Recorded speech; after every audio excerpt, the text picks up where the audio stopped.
Ponto de Vista. Apoio Grupo Mendes.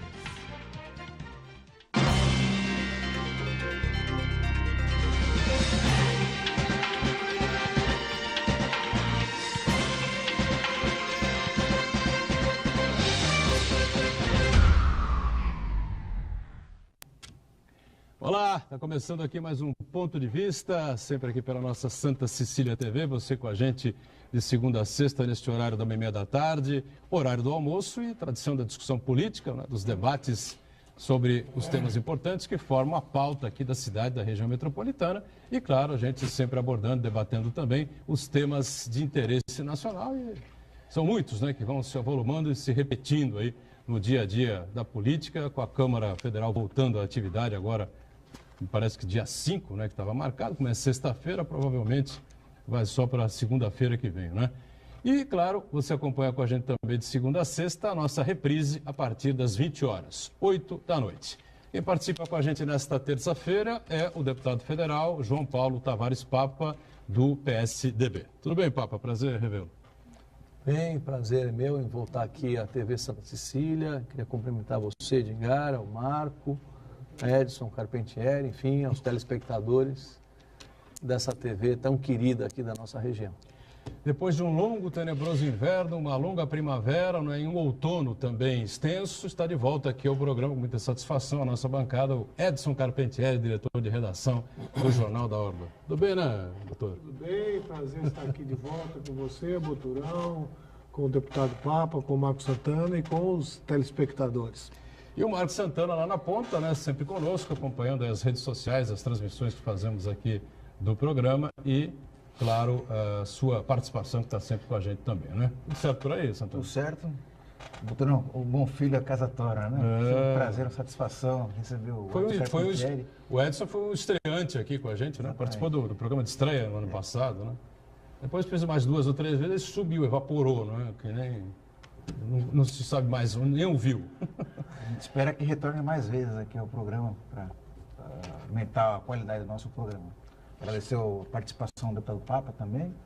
E agradecer a sua audiência. Convido você a participar do programa, mandando sua pergunta, crítica, sugestão, pelo Facebook, Ponto de Vista com Edgar Boturão, ou por e-mail, contato@pontodevista.tv.br. Quero lembrar também que o Ponto de Vista pode ser acompanhado ao vivo pela internet, santaportal.com.br/TV.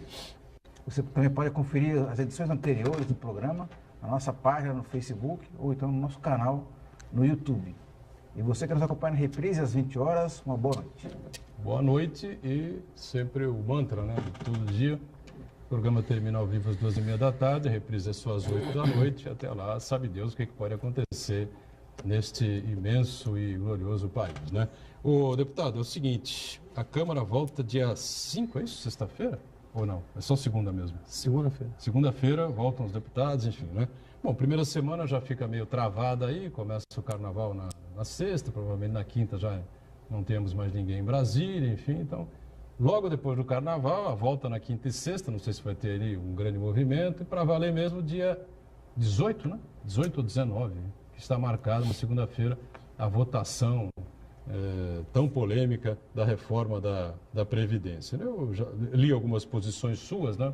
Você estava discordando do texto que o governo coloca para votação, enfim. Né? Algumas alterações foram feitas, né? Se não estou enganado. Você vota contra a reforma, mantém aí a posição do presidente do partido, Geraldo Alckmin, enfim. Como é que está essa situação toda aí? Bom, nós vamos agora, retornando ao ano legislativo, eu vou tomar conhecimento de que alterações são essas que o governo está fazendo, né?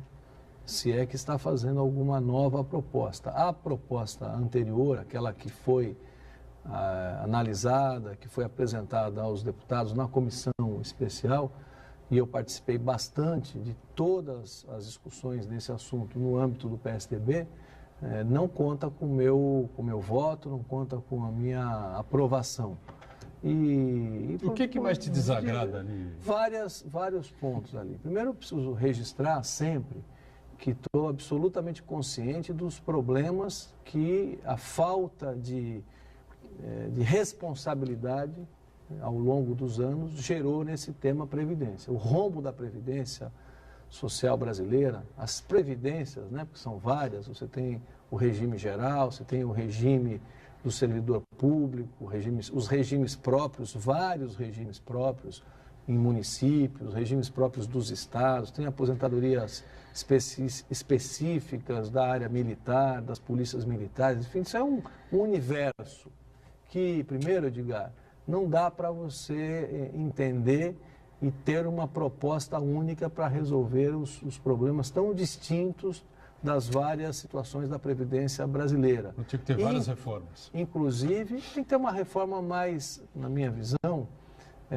mais abrangente, mais corajosa. Vou dar um exemplo para ilustrar o que eu estou dizendo. O maior rombo da Previdência brasileira é a Previdência do setor rural. E não será mexido agora. E não será mexido agora porque a bancada ruralista, os parlamentares que representam esse importante segmento da vida brasileira e também da economia, fizeram um corpo duro ali e não permitiram que o governo avançasse. E por que o déficit da Previdência Rural é tão mais elevado do que todo o conjunto do déficit das áreas urbanas? Porque há uma prática de aposentadorias no setor rural sem que o cidadão, o trabalhador, ou a mulher trabalhadora tenha contribuído um mês sequer para a Previdência, né? Como é que funciona hoje a Previdência Rural? O trabalhador rural se apresenta a um sindicato, dos centenas ou milhares de sindicatos que existem na área rural, obtém ali uma carta atestando que ele trabalhou no setor rural durante 10, 15 anos, ele está aposentado sem ter feito uma contribuição sequer, né? E esse é o maior. Quanto ele recebe numa situação dessa? Ele recebe a aposentadoria correspondente lá ao que for determinado, o salário mínimo que seja, mas não há uma contribuição sequer. Quando no setor urbano, os trabalhadores, todo o processo de análise para uma aposentadoria é feito de forma rigorosa, com acompanhamento de tempo com checagem de tempo de serviço, e não basta mais o tempo de serviço. É tempo de serviço e acumulativamente com o tempo de contribuição. É um ponto do déficit, tá certo? Nós temos outras questões aí relacionadas ao serviço público que precisam ser encaradas também com bastante responsabilidade. Nem todo o sistema previdenciário da área pública é deficitário. Quero dar um exemplo local. Nós temos aqui em Santos o IPREV, que é o regime de previdência do servidor público municipal e não tem déficit. Tanto não tem déficit que recentemente a Prefeitura de Santos fez uma redução, inclusive, naquilo que ela contribui para a taxa de reserva, que chama o Fundo de Reserva. Baseado no quê que fez essa redução? Baseado em cálculos atuariais que mostraram que haviam recursos suficientes ali para manter as aposentadorias para os próximos anos. Então, veja que quando há responsabilidade, quando há prudência, boa gestão, você consegue manter um sistema previdenciário equilibrado, né? Quando não há, quando é tudo solto, quando é tudo frouxo, como aconteceu infelizmente no Brasil nesse campo, você pode ter gerar um imenso déficit. Nessa proposta do governo, algumas das sugestões, algumas das propostas atingem diretamente os mais pobres e a classe média. O governo até agora não mudou essas regras, não admitiu flexibilizá-las. Por exemplo, a questão da viúva, né, que fica com 60% do valor daquela pensão, né, porque morreu o marido, né, e ela é a única dependente, a aposentadoria que já é baixa cai a 60%. Isso se ela não for aposentada, né? Se ela for aposentada... Se ela for, também não pode ter o acúmulo e não pode acumular, ela escolhe o valor maior e tal, não é isso? Desde que não passe de um determinado limite, acho que R$ 1.800, enfim. Há uma série de... Mesmo a questão da idade mínima, para mim, ainda não está bem resolvida, bem esclarecida. Claro que a população brasileira, seguindo a tendência da população mundial, está envelhecendo com mais qualidade de vida e isso obviamente, mexe com a equação, com o cálculo de aposentadorias. Mas veja, é preciso ponderar as coisas. Se você precisa chegar aos 65 anos para se aposentar, um trabalhador que começa a trabalhar com 25 anos, né, ele vai trabalhar 40 anos ou 30 anos, vai trabalhar o tempo que precisa para chegar aos 65 anos. O jovem, especialmente aqueles de locais e famílias mais carentes, começa a trabalhar mais cedo, vai trabalhar muito mais, vai trabalhar 10 anos mais para ter o mesmo direito ao final, quando chega aos 65 anos. Então, são uma série de ajustes que o governo não conseguiu fazer, não sei se tentou, mas não conseguiu fazer, e que não me convenceram. Agora, quero também dizer uma coisa aqui, Edson, a vocês todos os que nos ouvem nesse momento, nos assistem nesse momento. O governo já fez uma série de alterações na proposta inicial que era muito mais dura e insensível do que a atual. E por que fez? Por causa da resistência dos parlamentares que publicamente se colocavam contra a reforma. Quer ver um exemplo? O BPC, que é auxílio financeiro que o governo brasileiro dá para idosos carentes e deficientes carentes. O governo ia mexer nisso de forma muito drástica, prejudicando milhares, milhões de brasileiros, e aquilo não é previdência, aquilo é benefício social. Mas o governo foi inflexível desde o começo. Eu participei das reuniões, os técnicos da Previdência não admitiam mexer no BPC. Né? Pois bem, por que mexeram recentemente? Porque o governo percebeu que, apesar de todo o esforço político, não teria os votos necessários, modificou. Então, a minha resistência, assim como a resistência de muitos outros parlamentares, você quer saber, a verdade, já ajudou muito a que a proposta do governo seja mais sensível, né, e seja mais humana, e é o que todos nós esperamos. Edson, pois não. Bem, eu acredito que a reforma todos reconhecem é necessária. Eu só acho que talvez falte credibilidade, autoridade moral a esse governo para fazer essa reforma. Então, nós estamos no ano eleitoral. Acho que a gente devia aproveitar esse ano eleitoral para fazer o debate da Previdência, a mudança na Previdência, uma das bandeiras do próximo presidente da República. Aproveitar esse período para fazer um grande debate nacional, para ver o que é preciso fazer realmente para fazer mudanças definitivas, ou pelo menos para os próximos anos, que atenda aos interesses do conjunto da nação, não é? Sem impor grandes sacrifícios aos mais pobres. Porque o presidente que está querendo, e eu acho que a idade mínima vai ser uma das questões que deverão ser colocadas e devem ser implementadas. Eu acho que as pessoas estão vivendo mais, não tem como escapar disso. Mas tem que fazer um grande debate, não ser feito assim, sem esse debate. Quer dizer, o presidente que se aposentou aos 55 anos, ganhando mais de 40 mil reais por mês de aposentadoria, esse presidente quer mudar agora. Quer dizer, não falta ali autoridade moral.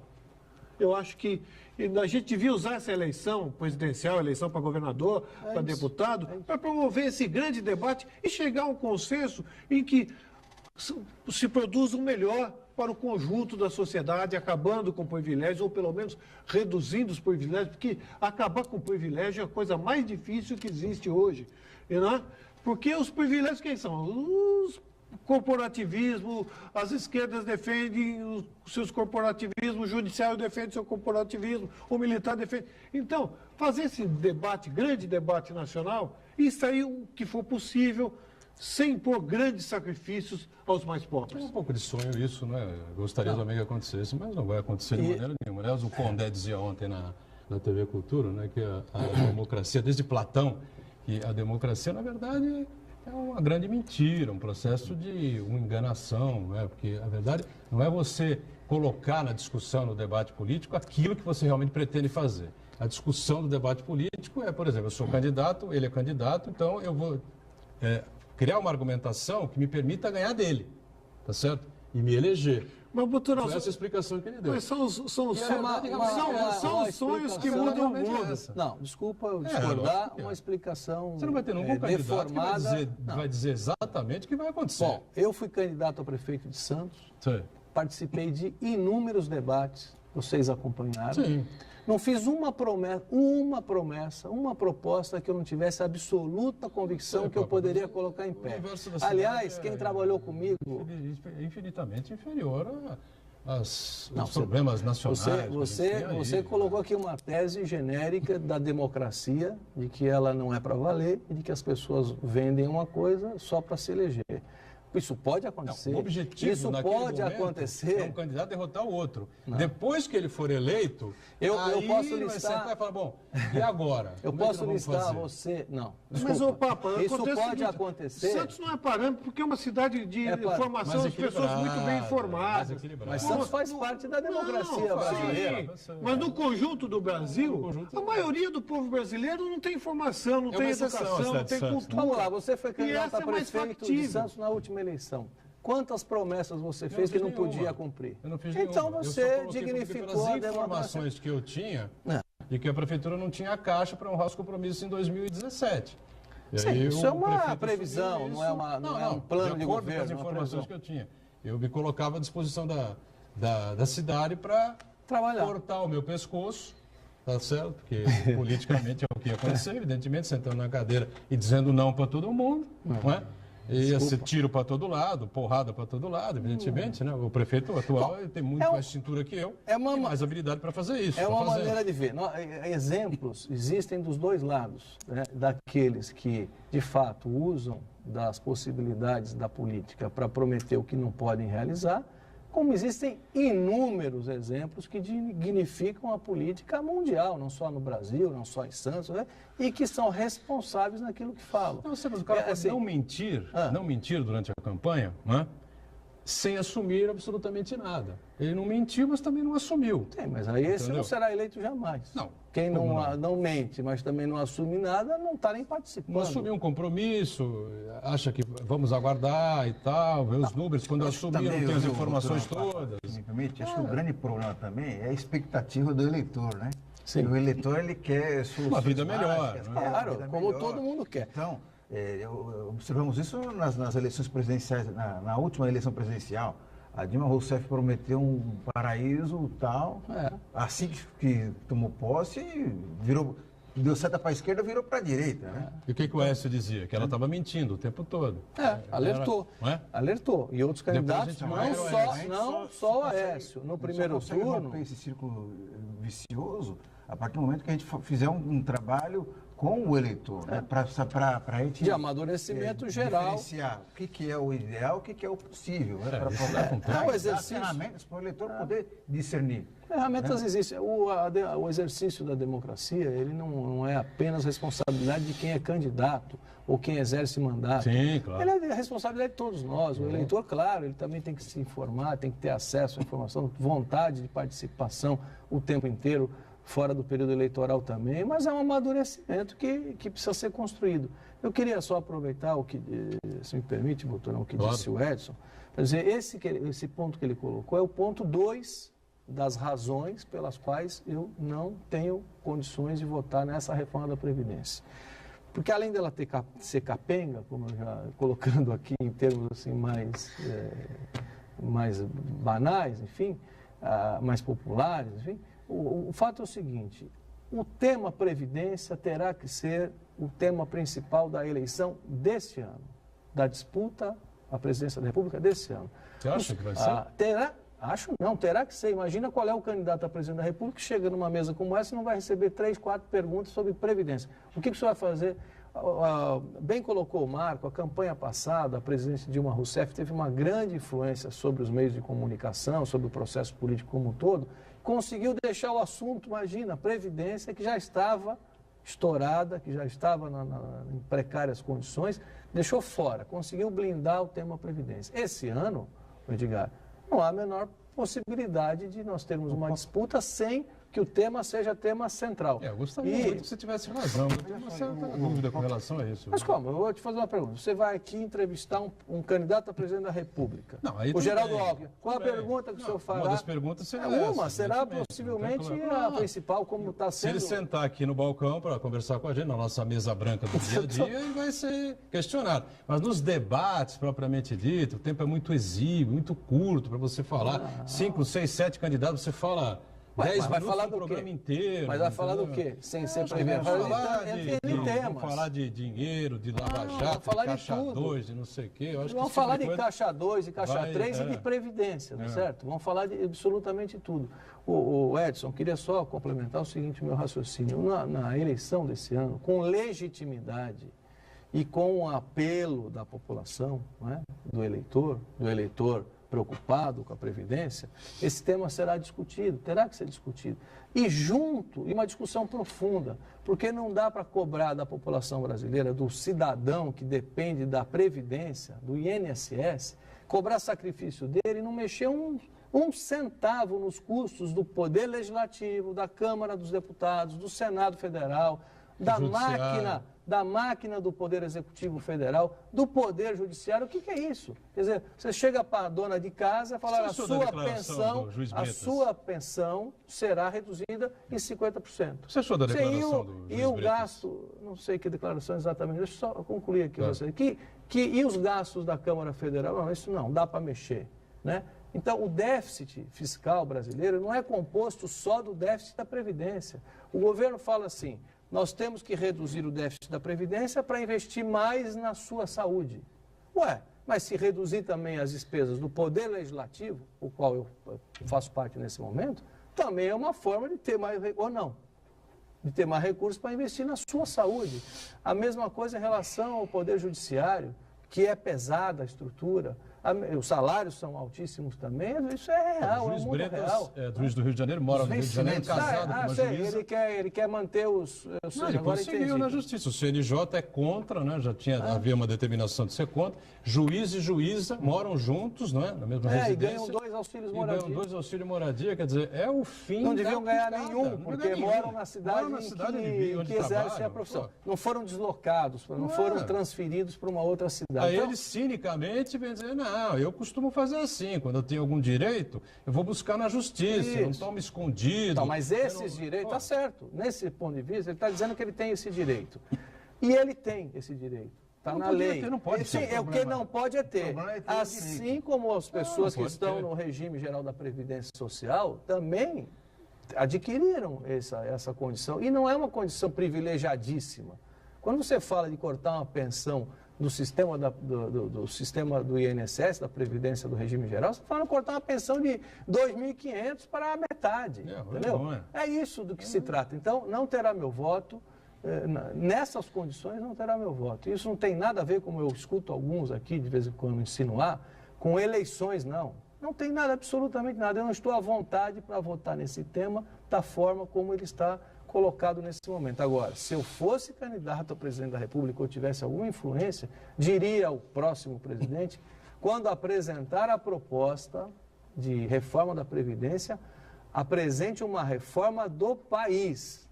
Vamos reduzir algumas vantagens, algumas condições da Previdência e também vamos reduzir a estrutura da máquina pública, do Legislativo, do Judiciário e todo mundo vai fazer. O país todo vai se rever, reconstrução.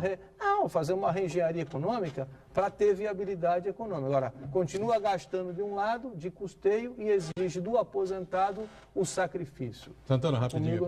Rapidamente, eu acho que o Edson foi muito feliz quando ele disse que o governo Temer não tem legitimidade alguma para fazer essa reforma, porque, na verdade, o que ele está fazendo, ele está cedendo a pressões, porque está envolvido até o nariz com denúncias de corrupção, então ele fica fazendo concessões à torta direita para tentar se manter no poder. Então ele faz concessão ao setor ruralista, aos setores corporativos do funcionalismo público, aos militares. Por exemplo, os militares não foram envolvidos na reforma da Previdência. Então tem filha de militar que tem relação estável, né? Um casamento de fato, mas de direito não tem, né? Que para poder receber pensões. Então, são vencimentos inimagináveis que acabam pesando na Previdência. No intervalo, a gente volta já na sequência aqui do Ponto de Vista. Em instantes.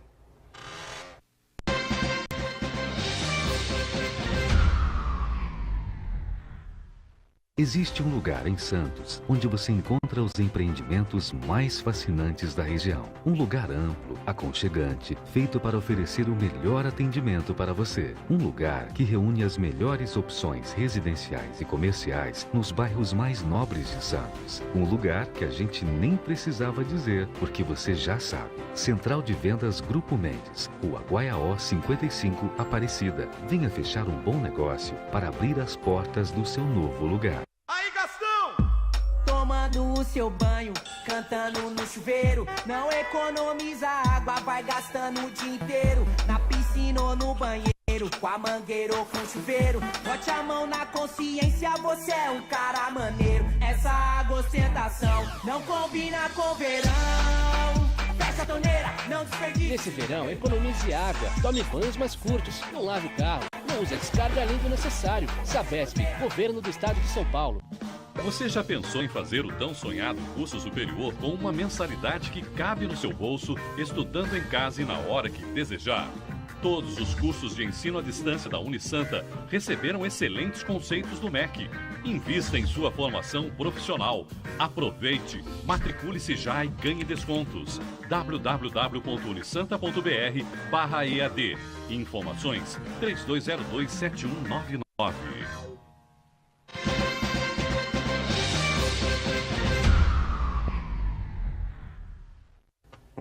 Muito bem, sequência do ponto de vista aqui, o deputado Papa com a gente, João Paulo Tavares Papa, do PSDB, o Edson Carpentieri, aqui o Marcos Santana sempre atento às redes sociais. Eu queria perguntar ao Papa qual é a relação, se é que existe algum tipo de relação, ou de amizade, ou não sei, de proximidade, não há relação nenhuma, com a deputada Cristiane Brasil.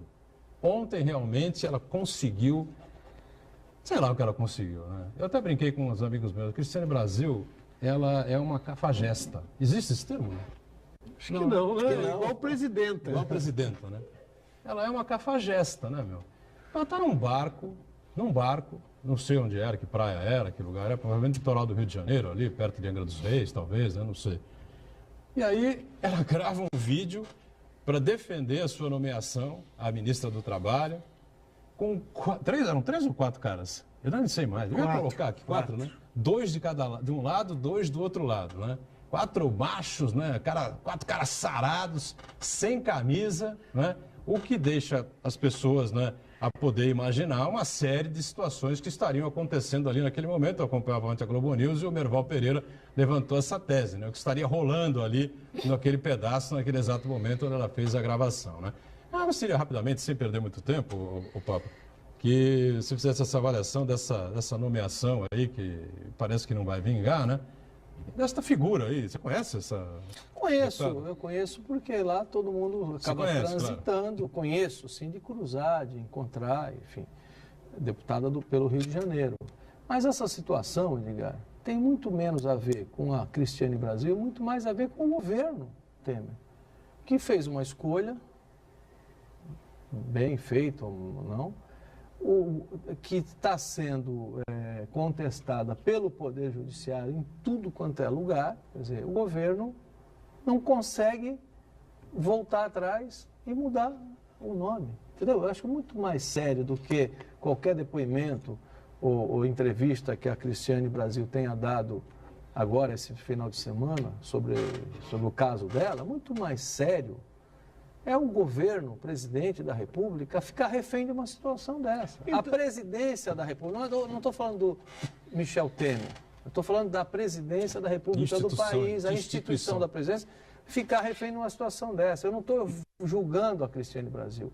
Pode ser até que ela tenha razão, que ela nas ações trabalhistas dela, como quem já foi empresário aqui, né, sabe o que é ter ação trabalhista injusta, que você não sabe nem de onde apareceu aqui, ou não. Claro que sim. Isso é um mundo que a gente também não pode ser ingênuo, imaginar que uma pessoa qualquer que tenha contratado um dia um funcionário não possa ter passado uma situação constrangedora na Justiça do Trabalho. Vamos lá. Pode ser até que ela esteja sendo vítima disso. Porém, veja bem, nós estamos falando do Ministério do Trabalho. Essa polêmica já dura quantas semanas? Já passou de um mês e meio, por aí. Mas não querendo ser injusto com ela, porque eu não conheço o caso particular das ações trabalhistas que ela eventualmente responde, A presidência da República não pode se submeter a uma coisa dessa. Encontra outro nome, a minha opinião, você perguntou se eu conheço ela. Muito mais me interessa dizer o que eu penso sobre o caso. O caso é emblemático. A Cristiane Brasil, se fosse eu, fosse qualquer um de nós, aguarde. Você nunca teria gravado um vídeo naquelas condições. Não, vídeo não, mas digo, o caso, a situação. A situação embaraçosa. Um barco com 2 mulheres de um lado, 2 mulheres de outro, de biquíni, não sei o que. Você nunca faria uma coisa dessa. Sim, não faria, mas a situação embaraçosa. Nem nenhum deputado que eu conheço faria. Sim, mas ali é uma questão, desses, né? ali é uma questão pessoal dela, que ela se expôs pessoalmente. O que eu estou dizendo, a situação mais embaraçosa é a situação institucional, política. Ou seja, aguarde e vamos nomear. Nós estamos aqui no Brasil enfrentando um sério problema. Diante da incompetência da classe política, estou generalizando, mas tem exceções, é claro. Eu considero uma dessas exceções. Mas diante da incompetência da classe política, o judiciário avançou e está fazendo o que não é o papel dele. Claro o judiciário, nós estamos vivendo hoje a ditadura do judiciário. Da toga. O judiciário fazendo coisas que não competem a ele. Eu não sou adepto do governo Temer, não gosto do governo Temer, mas é da competência do presidente nomear ministro. Claro. Ela foi uma péssima escolha, na minha opinião foi, mas é uma escolha dele. E cabe a ele, como presidente, fazer essa escolha. O judiciário não poderia, em hipótese alguma, impedir essa posse dessa ministra. Não tem autoridade para isso. Nós estamos vivendo a ditadura do judiciário avançando em áreas que não lhe competem, porque não tem voto, entendeu? O judiciário... É como você ficar aqui fazendo pergunta para mim, não pode isso. Posso? Não. Você falou da democracia, você fez parte dela e faz parte dela como jornalista. Então, estamos aqui num debate, tá certo? Agora... Eu sou extremamente democrático, por isso que eu permito isso. Agora, veja lá. Eu concordo com o Edson, o judiciário está avançando num tema aí, está extrapolando as suas atividades e impedindo o presidente da República de nomear livremente um ministro. Porque não há um impedimento legal. Veja, o judiciário, se houvesse um impedimento legal, sim. Mas não, aí há um ativismo mesmo político do judiciário. Por outro lado, uma vez que o judiciário e o presidente está cumprindo a determinação judicial, enquanto esse assunto não se resolve na justiça, coloca um ministro, toca a vida do país para frente e a hora que isso se resolver no judiciário, vamos lá. Agora, não, nós estamos vivendo semanas esse Big Brother aí da nomeação de uma ministra que talvez até esteja sendo injustiçada naquele tema que parece, pelo que eu sei, que o que embasou as decisões judiciais foram 2 ações trabalhistas que ela alega sequer conhecer. Exato. Diga, agora, essa questão do judiciário, de um modo geral, extrapolar a sua competência, não só nesse caso, mas também em diversos outros casos, envolvendo a questão do Aécio Neves, a questão do Renan Calheiros, que ele extrapolou as suas atribuições, goste-se ou não desses políticos, né? O Poder Judiciário, ele tomou decisões além das suas prerrogativas, isso aí acaba contaminando também as instâncias inferiores.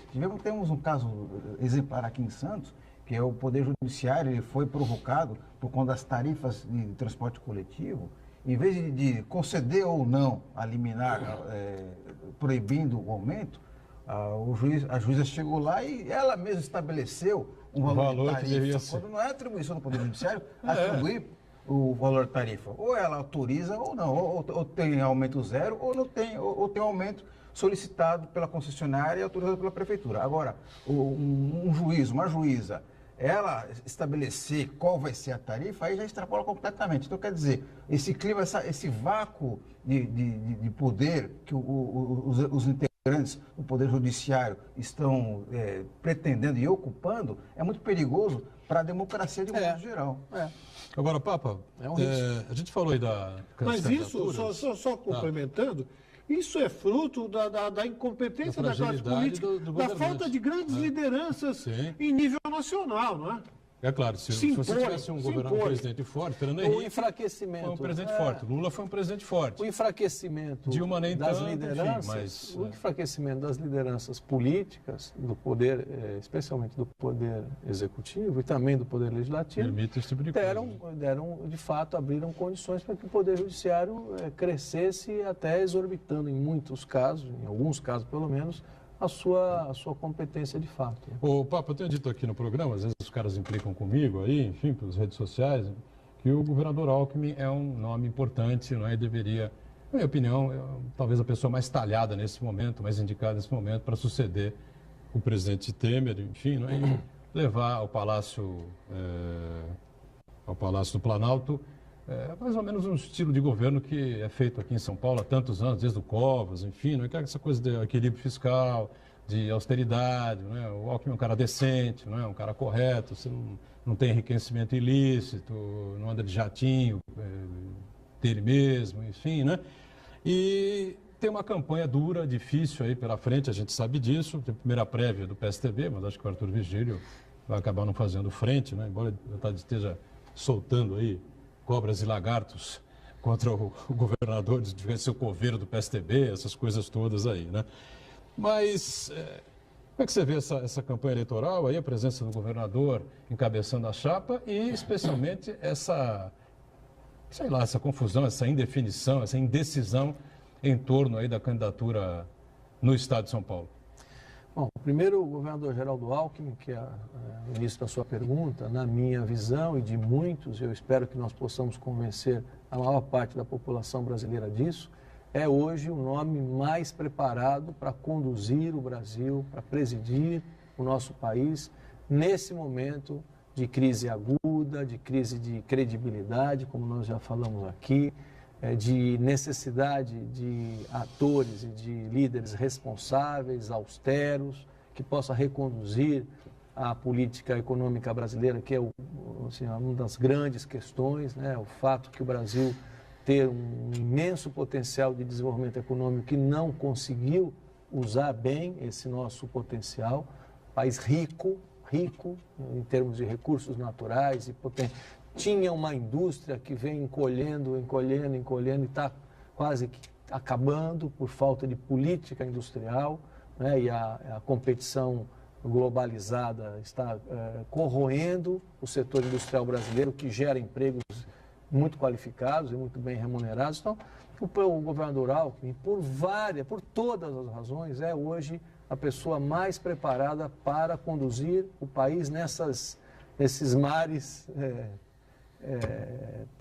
tão agitados, né, que nós teremos nos próximos anos. Eu não preciso dizer por que as qualidades dele. Ele foi governador de São Paulo, a pessoa que mais governou São Paulo, sempre com austeridade, com sensibilidade também. Vejam aqui, moradores da Baixada Santista, quantas vezes, acho que mais de uma centena de vezes, esse governador esteve aqui pessoalmente, vendo um problema, reconhecendo a necessidade de uma solução aqui, acolá, um homem presente, um homem humano, um homem que olha nos olhos das pessoas e, como você bem falou, não faz e nunca fez da política um meio de enriquecimento, de tirar proveito, enfim, ele é um vocacionado, como outras pessoas também são, vocacionado para servir. Serviu São Paulo muito bem. É o único estado da federação hoje, com exceção de alguns estados da região centro-oeste, que estão ricos por natureza, porque a natureza, a abundância da natureza fez desses estados que têm gerado, de fato, riquezas para o país, mas fora disso, desse fenômeno do agronegócio no centro-oeste, o estado que é a locomotiva do país e que se reequilibrou, porque nem sempre esteve tão equilibrado, é São Paulo. E nesse período recente, o governador Alckmin foi a pessoa mais marcante, né? Nós tivemos um período do governador Mário Covas, que deu início a essa nova fase de São Paulo. Depois tivemos um governo do atual senador José Serra, também de grande competência, mas hoje as condições políticas foram construídas em torno do governador Geraldo Alckmin, no PSDB. Ele, de fato, é uma pessoa preparada. O Brasil não deve perder a chance de ter um presidente com esta qualidade, capacidade e determinação, porque eu acho que se te oferecessem a você, eu vou voltar de novo a te perguntar.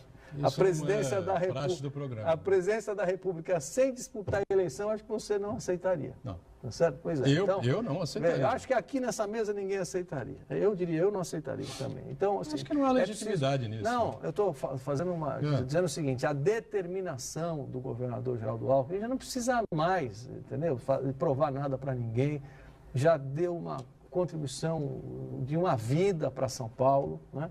Mas está aí disposto a enfrentar dificuldades, diferentemente de outros momentos, que o candidato a presidente da República achava que ia ser um galã de cinema, que ia... Não, tipo Collor, assim. O governador Geraldo Alckmin sabe perfeitamente, tem convicção das dificuldades que vai enfrentar. E está aí se colocando e lutando para ser o nosso presidente. Eu acho, sim, que é o nome mais preparado e acho também, ao contrário de muitos que acham que estão prevendo que essa eleição terá muitos candidatos, acho que nós teremos 3 grandes campos. O campo da esquerda, do PT, com apoio do Lula, de vários movimentos sociais que estão agrupados na esquerda. Nós teremos algum candidato que vai representar, pode ser o Bolsonaro, outro nome, deve ser o Bolsonaro. O campo da direita, que cresceu ultimamente, e teremos um candidato de centro que hoje estará, eu tenho assim, quase que certeza disso, sendo representado pelo governador Geraldo Alckmin. Eu temo que as qualidades do Alckmin sejam o seu maior impeditivo de chegar à presidência, é a maior dificuldade, as qualidades, hein? Isso tudo que você falou, eu concordo, é um homem absolutamente íntegro, a gente tem informações de que tem uma vida quase que espartana, bastante humilde, bastante simples, não é? Mas eu temo, aí eu dou razão para o que o Botorão falou, em termos nacionais, um país em que nós temos muito analfabetos ou semi-analfabetos, ou gente que não teve oportunidades de receber informação, de se educar, que são vítimas de um processo, de uma elite perversa que nós temos no país. A elite quer isso mesmo, quer que o povo não tenha educação, não tenha cultura para se perpetuar no poder. Então eu temo que essa questão do Alckmin, que em São Paulo ganhou todas as eleições, está ganhando as eleições, porque nós temos um povo com maior acesso à informação, um povo mais bem educado. Quer dizer, em termos nacionais isso não acontece. O que facilita os mentirosos, os enganadores, aquele que vai contar mais lorota, aquele que vai contar mais mentira, aquele que vai prometer mais. Ou seja, então as qualidades do Alckmin pode ser o seu maior impeditivo de ganhar a eleição. Eu temo, sinceramente, eu temo isso. Eu sei, você tem nas costas, né? Você tem motivos para temer. Mas, por outro lado, vamos pensar também o seguinte, o povo que não tem estudo, né? Você colocou que é vítima, hein? É vítima. Vítima de uma elite perversa. Pode não ter estudo, mas tem sabedoria. Tem amadurecimento. Tem a sabedoria natural das pessoas, todas elas têm, e tem o amadurecimento, Edson. As últimas eleições foram marcadas exatamente por isso que você falou aqui, pela enganação. Campanhas publicitárias maravilhosas, cinematográficas, filmadas em cima de montanha, o candidato, eu me lembro na última eleição, a candidata em cima de uma montanha, aí eu olhava embaixo, era uma refinaria sendo construída, uma história, um conto de fadas sem fim. A população brasileira acreditou nisso. Inclusive, e principalmente na reeleição, a população... em parte, né? Que foi ali cabeça a cabeça, né? Sim, mas uma parte mais esclarecida já não embarcou, e uma parte talvez mais iludida, mais, enfim, acabou embarcando nisso, né? E o resultado é como o Marco falou, no dia seguinte da eleição, olha, esquece tudo que eu falei, que a história é outra, o quadro é outro. Teve um outro também que falou, esqueçam tudo que eu escrevi e tal. Essas experiências recentes aqui, eu acho que elas trouxeram lições para a população brasileira. Mesmo o povo mais humilde. Eu tenho encontrado com gente que votou na última eleição no PT, né? Votou porque acreditou, porque achou que ele falou, hoje eu não estou falando do partido, mas naquela proposta, naquele jeito como foi vendido, tudo maravilhoso, tudo espetacular, e hoje está mais consciente de que é preciso ter os pés no chão. Eu acho que você falou que essas qualidades do Alckmin podem ser um defeito, podem ser um problema, você tem razão nisso, mas eu ainda acredito que a população brasileira, até o momento de decidir, outubro desse ano, vai fazer uma análise com muito mais cautela, né, e realismo, porque o país agora caiu na realidade, né?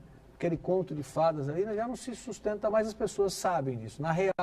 Na sua realidade, elas sabem disso. Mais um intervalo, a gente volta já conversando aqui com o deputado Papa, em instantes.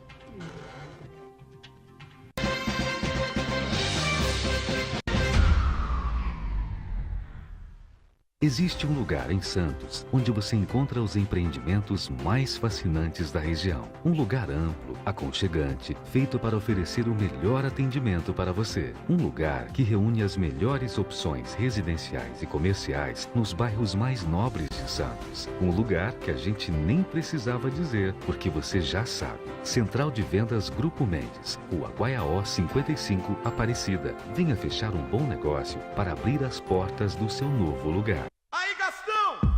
Tomando o seu banho, cantando no chuveiro. Não economiza água, vai gastando o dia inteiro. Na piscina ou no banheiro, com a mangueira ou com o chuveiro. Bote a mão na consciência, você é um cara maneiro. Essa água ostentação não combina com verão.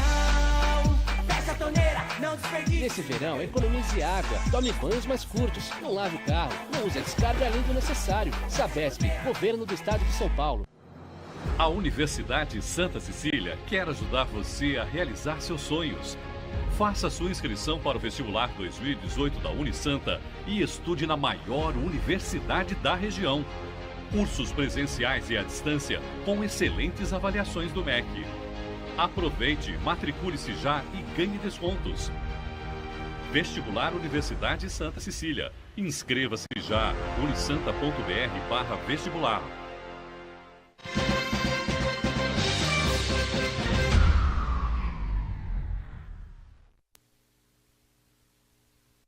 Aqui o Papa está conosco, deputado Papa, nesta terça-feira, com o Carpentieri e também o Marcos Santana. Não sei se tem alguma colocação. Tem algumas participações aqui. Primeiro, o Renato Vasconcelos, ele perguntou, o Papa já respondeu sobre a posição dele em relação à reforma da Previdência. Certo. E já o Carlos Alberto de Souza, ele defende 10 medidas para moralizar a Previdência Social.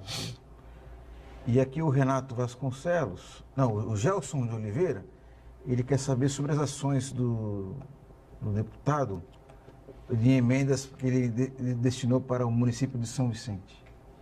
Bom, pode falar sobre as emendas, a gente podia já emendar Bom, Gelson outro assunto que eu queria propor aqui rapidamente. Aqueles todos que nos... Viu, antes de você falar sobre as emendas, também na sequência da questão das emendas, já que entramos na região metropolitana, a região metropolitana precisa se recuperar, não é? Nós precisamos gerar mais emprego, mais postos de trabalho, a economia precisa voltar a ferver aqui nas nossas cidades. Então, eu queria que você começasse respondendo aí ao telespectador e depois a gente entrasse um pouquinho, né, nesse tema aí, que não será tema de campanha, pauta de campanha, evidentemente, né, porque é um assunto regional, claro, mas você foi prefeito, é deputado federal, claro, está sempre antenado com isso aí.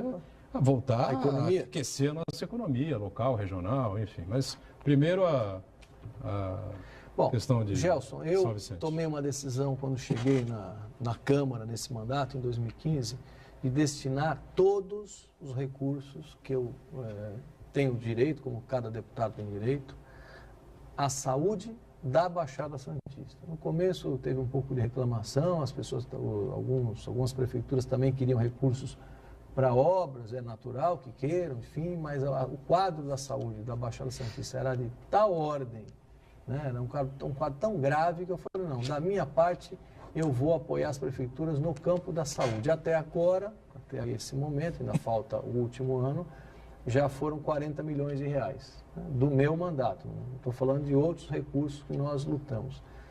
10 milhões aqui para Santos, depois a segunda cidade que mais recebeu foi São Vicente e Guarujá, porque eu procurei fazer uma distribuição de acordo proporcional à população.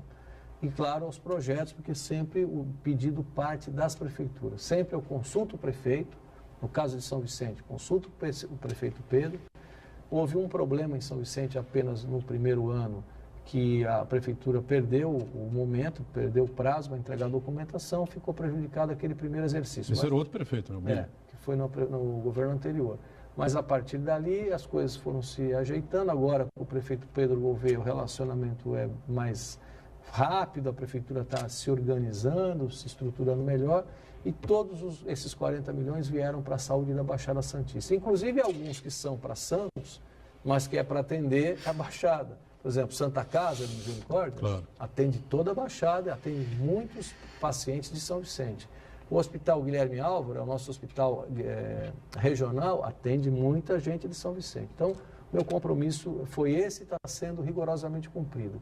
E também, numa outra ação, que não é exatamente recurso do orçamento do deputado, que o deputado tem direito, mas eu fiz um movimento que depois contou com vários apoios dos demais deputados, o Beto Mansur, o Marcelo Squassoni, e da união de todos os prefeitos, que gerou o aumento em 120 milhões por ano do custeio regional, aí para os 9 municípios. Isso já está gerando a ampliação de serviços por todas as cidades da região. Então, assim, o Hospital dos Esquivadores tem recurso do meu mandato, o Hospital CREI, lá de São Vicente, tem recurso do mandato, a Santa Casa, recurso do mandato, o hospital que foi reaberto em Cubatão, que mais? O Hospital do Guarujá tem recurso do mandato. Praticamente toda a Baixada Santista contou com o foco, com a prioridade que eu dei para a saúde. O Edson, eu esqueci que o Edson queria ainda fazer um último contraponto em relação ao debate anterior, mas fica à vontade. Não, eu acho que eu até mudei de ideia. Eu queria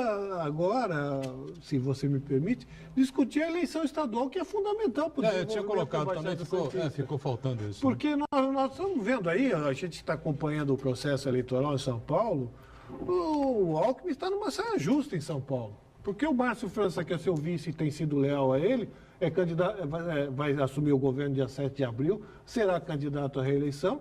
E tem uma parcela do PSDB que aceita apoiar o Márcio França e indicar o vice, e outra parcela que não aceita, que é a parcela que quer o João Dória, o prefeito de São Paulo, candidato a governador. Agora eu fico imaginando, se o João Dória sair, que possivelmente vai ser esse o acerto, não é? O João Dória sai candidato ao governador.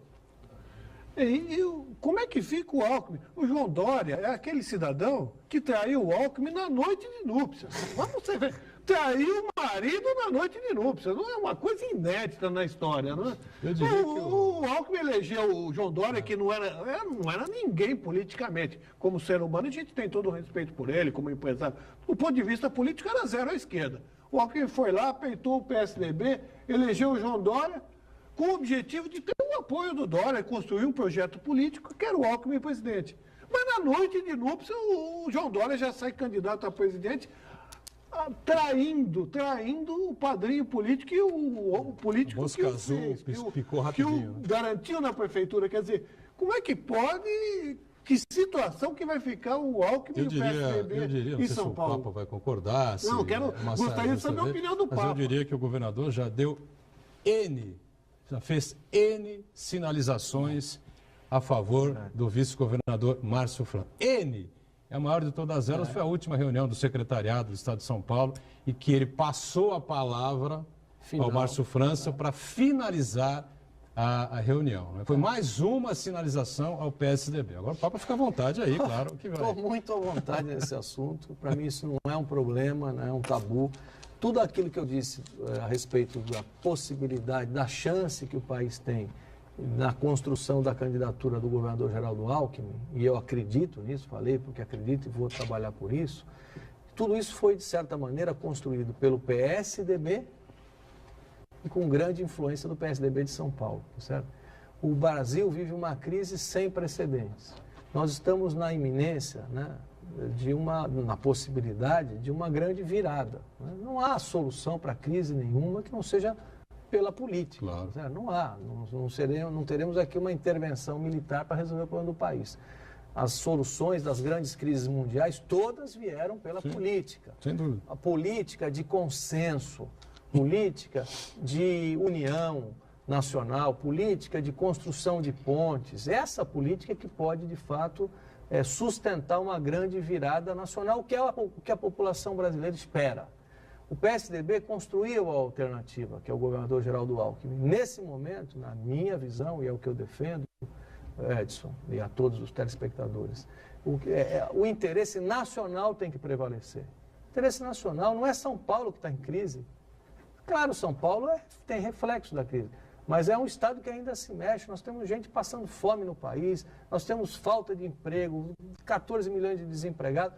É uma questão eu diria até de salvação nacional, a possibilidade de um novo ciclo de reorganização do país num contexto que a gente precisa considerar, Edgar, de globalização da economia. Os países estão... Hoje a guerra fiscal, que a gente falava em guerra fiscal no passado, entre estados, hoje a guerra fiscal é entre países. O Paraguai mexe na legislação trabalhista e leva milhares de empregos do Brasil, leva para o Paraguai. Eu estou falando aqui de países vizinhos, sem contar o que acontece na disputa do mercado mais amplo, com China, com Índia e tudo mais. O Brasil terá que enfrentar, portanto, as suas crises internas, os problemas que ele próprio criou, e uma competição feroz internacional, não é isso? Muito bem. Então, nós temos que ter responsabilidade nesse momento, o interesse nacional tem que prevalecer, e São Paulo, né, pode ser a sustentação política de um projeto nacional novo e muito responsável. Portanto, Por isso, eu acho que o PSDB não pode colocar a sua posição partidária em primeiro lugar aqui em São Paulo. Não é que não pode. Eu estou dando aqui a minha opinião. Há, claro, vozes discordantes. Nós temos que pensar no país. O governo, o atual vice-governador Márcio França, nós conhecemos. O Estado todo ainda não o conhece, nós o conhecemos. É um homem preparado, é um homem com bagagem política, governou uma cidade extremamente pobre, que é a cidade de São Vicente, teve capacidade de levar essa cidade a um novo patamar, criou um ciclo de prosperidade e otimismo ali. Não é um desconhecido nosso, né? E também tem sido muito leal, um membro, né, um companheiro, enfim, um apoio muito leal ao PSDB de São Paulo. Se nós não tivermos capacidade, Edson, de construir consenso, construir essas pontes, trabalhar numa rede mais ampla, não há como governar o Brasil. Não haverá como governar o Brasil. A situação do prefeito Dória hoje acho que não é... Então, eu acho que o governador já deu, sim, alguns sinais, mas, óbvio, ele não é o dono do PSDB, ele é o presidente nacional. Aliás, é com a responsabilidade de presidente nacional do PSDB Aí falta também o PSB Geraldo nacional. Alckmin tem dado alguns sinais aqui para São Paulo. Falta também o PSB nacional sinalizar, não é? De uma vez por todas, e parar com essa história de correr atrás de Joaquim Barbosa. O PSB, vamos ser realistas, o PSB não vai apoiar o Geraldo Alckmin. O PSB nacional. Acho difícil. Nacional. O que tem que acertar aqui, se o Alckmin conseguir, é o apoio do PSB de São Paulo à candidatura dele. O Edson tem razão. O PSB nacional, Edgar, a composição média, né, o preponderante no PSB nacional, é mais ligado ao PT. Eu sei. É mais ligado ao PT. Então não é disso, não. Eu não estou falando em termos de troca. Né? Eu não entendo que a gente precise depender, como você falou, do PSB nacional, fechar com o Geraldo, porque ele pode até fechar pro forma e não agir. Tem estados em que eles são muito próximos da esquerda, do PT e tudo mais. Então não vai girar assim tão fácil essa engrenagem. Agora, nós estamos falando de São Paulo, né? São Paulo é o maior eleitorado do país, o candidato é de São Paulo, nós temos que fazer tudo o que for possível fazer para a construção desse projeto nacional. E o PSDB tem que ter essa visão. O PSDB não vai governar o estado de São Paulo eternamente. Agora, Papa, como disse o Garrincha, disseram o Garrincha, já combinaram isso com os russos, né? Como convencer o Dória? Porque o Dória até agora, o único compromisso que ele tem é com ele mesmo. Ele já mostrou isso. Ele está pensando nele, que se dane o partido. Eu acho que a verdade é essa. Vai ter uma convenção estadual, acho que a questão aí não é convencer o João Dória. Acho que a questão aí é o convencimento, se é que vai ser possível isso, das lideranças do PSDB em São Paulo, entre elas o João Dória, mas ele sozinho ele não poderá determinar. Mas até porque já há informações de que ele sairia do PSDB e iria para outro partido para ser candidato a governador. Quer dizer, ele só está preocupado com ele. Mas isso não altera o... Sim, não altera o quadro. Não altera o quadro. Acho que as lideranças do PSDB, lideranças experientes, maduras, que levaram o Geraldo Alckmin a essa posição, né, a essa responsabilidade, não é um privilégio apenas, é uma imensa responsabilidade disputar uma eleição nacional num quadro de crise como esse. Agora nós temos que ajudar, ou seja, não dá para botar o Geraldo Alckmin ali no patamar e depois tirar a escada. Você pode deixar o PSDB agora na janela ou vai se manter no partido? Não estou raciocinando sobre isso, mas eu tenho que ser realista, né? As coisas aqui nesses próximos dias, até março, eu não sei quais serão os movimentos do PSDB, tá certo? Nesse sentido. Eu vou defender as minhas convicções. A janela quando é março? Em relação ao país, eu vou defender as minhas convicções acima de qualquer posição partidária. Ou seja, é possível até que você deixe o partido. Pode acontecer. Não estou pensando nisso, mas veja, há pouco nós conversamos aqui sobre Previdência. A minha posição não necessariamente é convergente. Quer dizer, agora, nesse caso, eu tenho um pensamento que é esse que eu externei aqui. Fechar com o Márcio França. Não sei. Não é fechar com o Márcio França, mas tratar de não criar problemas à candidatura do Geraldo Alckmin aqui em São Paulo. Porque você imagina a situação do nosso governador disputando a presidência da República, uma guerra dentro de casa. Imagina isso. Então, aí nós não estaremos de fato pensando no país. Muito bem, estamos chegando ao finalzinho aqui do ponto de vista. Eu quero agradecer ao deputado João Paulo Tavares Papa, hoje no PSDB, né? Está com a gente. Obrigado, Papa. Até uma outra. Obrigado, Edson. Prazer tê-lo aqui. Espero que volte mais vezes, né? Não desapareça. E o Marcos Santana sempre atento aí às redes sociais, de segunda a sexta aqui com a gente. Estamos juntos, né? Sempre às 1h30 da tarde, ponto de vista ao vivo aqui na Santa Cecília TV e a reprise às 8 da noite. Obrigado. Valeu, gente. Tchau. Estourou.